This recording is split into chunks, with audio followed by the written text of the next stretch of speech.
I'm Nick Jakern of Nick Jakern Financial Solutions, Senior Investment Advisor and Director of Private Client Group. Nick Jakern Financial Solutions is a full-service brokerage firm in Toronto, Ontario, and has been in business for more than 20 years, servicing and building lifelong relationships with his clients. Have peace of mind knowing that you are financially secure and stable. Nick Jakern offers a range of financial services. To learn more, visit us at nickjakernfinancialsolutions.com or contact us today at 416-412-4272.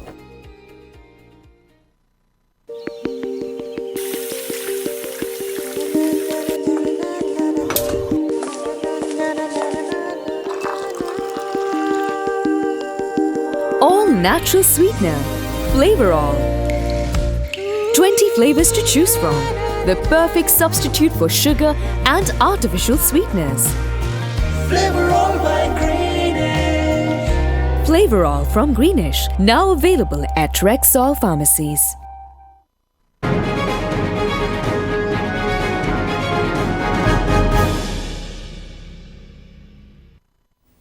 Today we have a special guest with us, Dr. Tarif Bader. He is from Israel. He serves as Surgeon General in Israel Defense Forces. He has done tremendously great services to humanity. Before I will invite him to know more about his services, I would like to share a small video clip with you. I'm Colonel Dr. Tarif Bader. I'm the Deputy Surgeon General of the IDF. I belong to the Druze community in Israel, and I'm a proud member of the Druze community and serving as a colonel in the Israel Medical Corps. I was part of the Israel delegation to Haiti. We were there for about 12 days. We treated more than 1,000 casualties in Haiti. The most excited one for me was commanding the field hospital to Nepal after the earthquake there. It was amazing. We absolutely saved lives. We had a lot of operations and a lot of satisfaction. Going to the States with our soldiers speak, it's a very unique mission. For me, it's an opportunity to tell the whole world what is happening here in Israel and to tell the world that the Israeli people are saving lives not only for the Israeli people, but also for suffering people abroad. It's written in the medical oath of the IDF Medical Corps. I, a soldier in the Medical Corps of the Israel Defense Forces, take an oath and swear on this day to extend a helping hand to the wounded and to the sick, whether common or distinguished, friend or foe. I swear that on my heart shall forever be engraved the supreme commandment of self-sacrifice. Never leave the wounded in the field.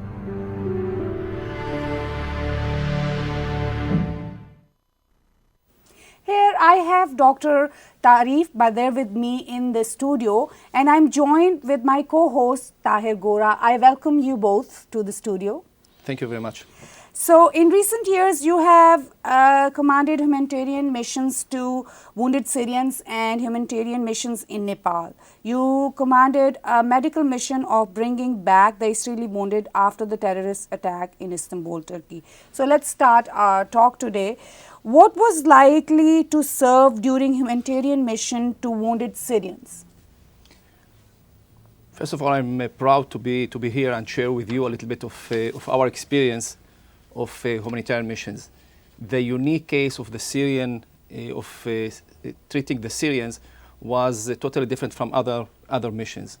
It's a mission just near the border. It's a mission just on the border for our neighbors. It's not going far away to Nepal or to Haiti or other places. And actually, it was the longest humanitarian mission that the State of Israel had done. It lasted for almost 5 years. And treating casualties across a hostile border is totally different from having this other humanitarian mission for affected countries in earthquakes and etc. So actually, this is the unique thing, that it's a hostile border. It's the long humanitarian mission that's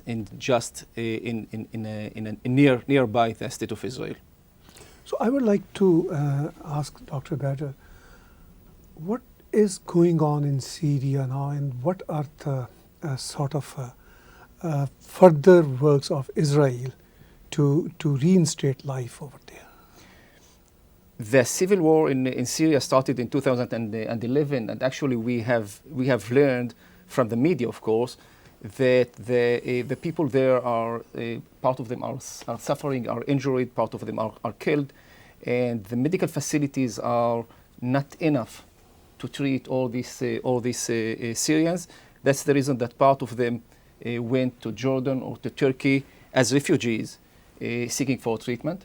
And almost 2 years after that, on February 2013, actually it was the first time that the Syrians, 7 Syrians, which were severely injured, they decided to come to the same border, to the same hostile border, to the same people who were told that they were their worst enemies, seeking for treatment. And I think I can tell you that I'm very proud of our teams, that regardless of the fact that they are Syrians and they are considered as our enemies, when they reached the border and they were injured, our medical team have no doubt that they have to treat them. As it's written in our medical oath that we saw it a couple of minutes ago, to extend the helping hand for everybody. And this is what we did at that time. Israel has always been the target of terrorism, and to be as an alert surgeon, and to, as you said, that it's a hostile borders around you. Yeah. So how do you feel treating, which kind of the feedback will you share with us? I think what we are teaching our personnel is whenever they are facing injuries, they are not asking to whom they belong. That means that whenever there's a casualty, there is an incident, you are treating all the people who need your help. I can remember myself as a young officer serving in Judah and Samaria with, for example, a road accident with Palestinians, with the Israeli citizens, and with soldiers. And I and my team were treating the casualties according to the severity of the injury, and not according whether they are Israeli people or Palestinian people or soldiers. And I think this is the main issue that we are teaching our personnel, is doing the triage or the decision of whom to treat first according to the severity of the injury, and not according to whom this belongs or not. So Israel is always a very humanitarian-based country, and it is always very peaceful towards humanity. And the great mission right now, which Israel is actually heading towards, is humanitarian grounds, yeah. Services on humanitarian grounds.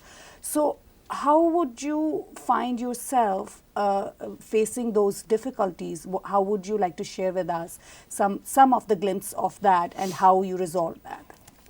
I think it's a strategic decision of the State of Israel as a state that we are going to be there. We cannot stand aside and see other people suffering without trying to help them. That's the reason that during the 71 years that the State of Israel is having its independence, and actually for the first time it was in 1953. That means when the State of Israel was only 5 years old, was the first humanitarian mission. It was in that time to Greece. And since then, more than 15 humanitarian missions from Haiti, Nepal, Philippines, Japan, and other places, Turkey, Rwanda.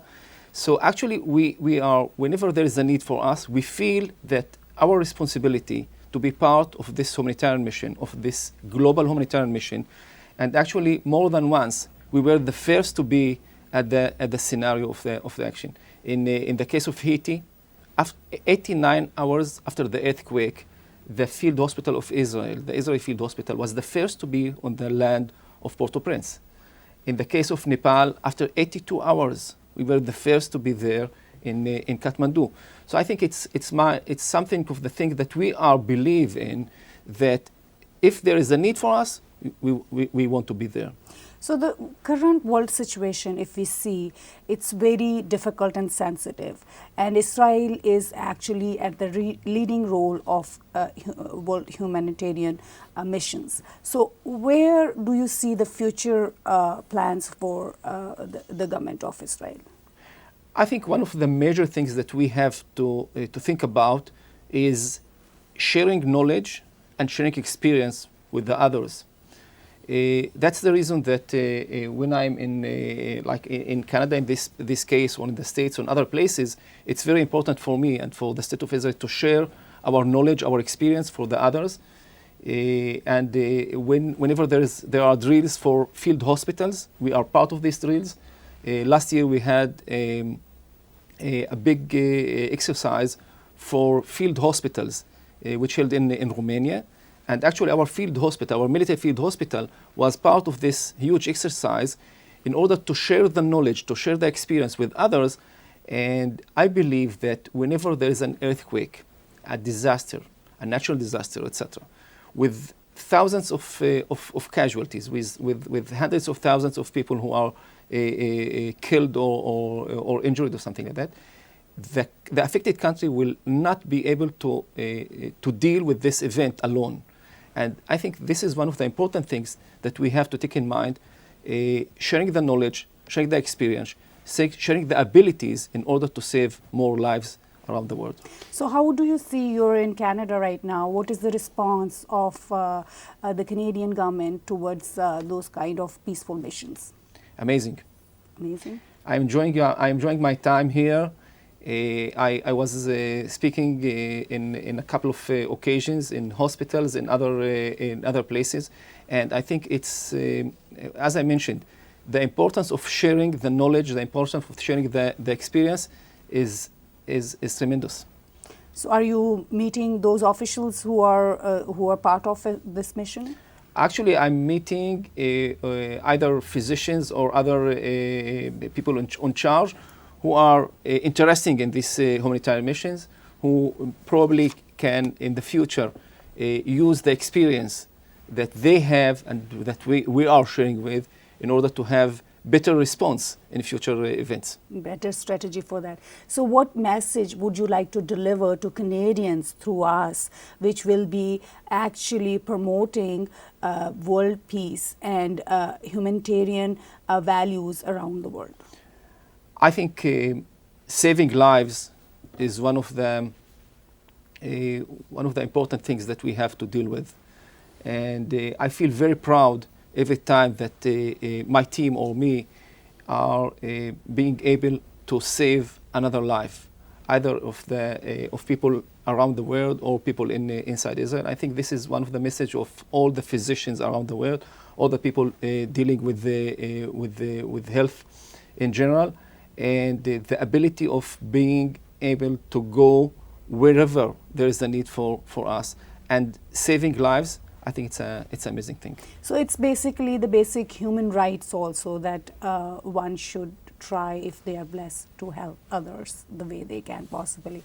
So let's talk about Canadian ventures. What do you think? What is your anticipation for future ventures with Canada in this mission?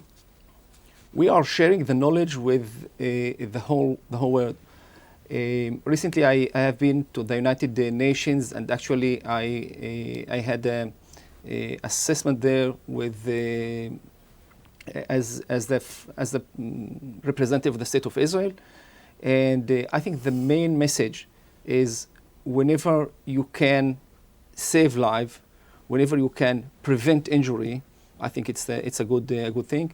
We are dealing with prevention of injury as a military personnel, and we are dealing with treatment at the point of injury or as soon as possible in order to save lives. So how much do you see the difference in people mindset, because they have still very difficult mindset towards Israel? So how much does it affect your mission, and how disappointed or how struggling you are in that?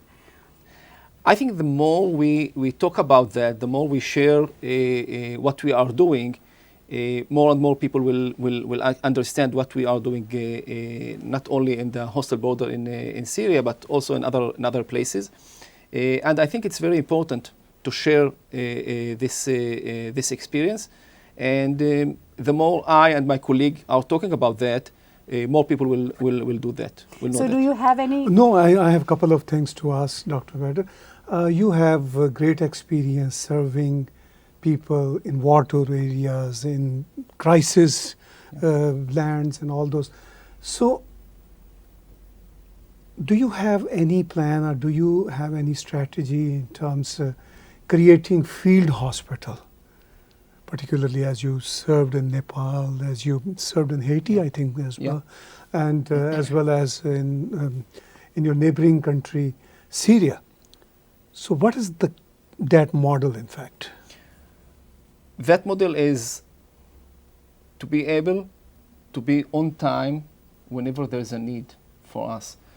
And we all know that the resources are sometimes limited, but it's a very strategic decision that actually the State of Israel have done, that even the resources are limited, it's very important to be part of this global effort in order to save lives. We could stay at Israel in Israel and do what we are doing in the normal life, but I think it's much more important to be part of this mission, to go to Haiti, to Nepal, to the Philippines, to other places, and of course, as I mentioned, to go to the hostile border in order to save lives. I think it's a very important thing. And also, do you see any change of mindset among those hostile individuals, or what we call terrorists, around Israel? Because Israel is surrounded by so many hostile groups, sadly. It's the most democratic and peaceful country in that region, on the other hand. Let's say that we are dealing with saving lives as a humanitarian mission. But I can tell you that there is what we call in medicine a side effect. And I assume that the side effect of what we are doing is probably what we call this mission in the hostile border, what we call it a good neighborhood. I believe that at least those 5,000 Syrians who were treated in Israel will think a little bit different, positively, about Israel than they thought before. So this is a positive side effect, I must say. Absolutely. Hopefully. Actually, you seeded the seeds to tell that when you talk about humanitarian problems, we all are humans and we all actually help to resolve the suffering. So what will be your final message to our audience through us today? I think what you said is summarized the whole thing. All of us are humans. All of us are human beings, and as it is written in the medical oath, to extend the helping hand for everybody. I think this is the main message. Our conversation today is the message for peace towards people, that we have surgeons like this who are serving in so sensitive places, in so hostile environment, and still serving the humanity with grace. Thank you very much for being part of us today. Thank you for hosting us here. Thank you. Thank you. Thank you very much for watching Behind the News today with me.